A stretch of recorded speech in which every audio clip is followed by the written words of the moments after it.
ত্রুটি মাফ করে আপনার শাইন সেদর বারে কবুলার আল্লাহুম্মা আমিন।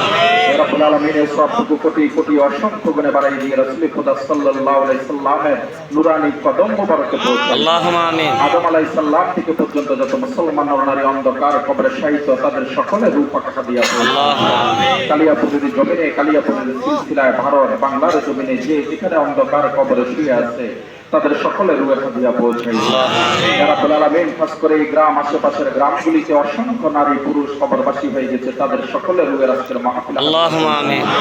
ইয়া রাব্বুল আলামিন, আমরা যারা হাত তুলেছি আমাদের আওলাদ পরিজন, খাস করে সাইবে দাওয়াত এবং ওনার আওলাদ পরিজনের মধ্যে যে যেখানে অন্ধকার কবরে শায়িত তাদের সকলের রূহের আজকের মাহফিল হাদিয়া আল্লাহুম্মা আমিন। ইয়া রাব্বুল আলামিন, আজকের মিলাদ মাহফিলকে আপনি কবুল আর মঞ্জুর করুন। আজকের মিলাদ মাহফিলকে উসিলা করে আমাদের সকলের জীবনের জানা অজানা সকল গুনাহ মাফ করে দেন। ইয়া রাব্বুল আলামিন, আমাদের সকলকে হেদায়েত নসিব করেন, আমাদের সকলকে পাঁচ ওয়াক্ত নামাজ পড়ার তৌফিক দান করেন, আমাদের পরিবার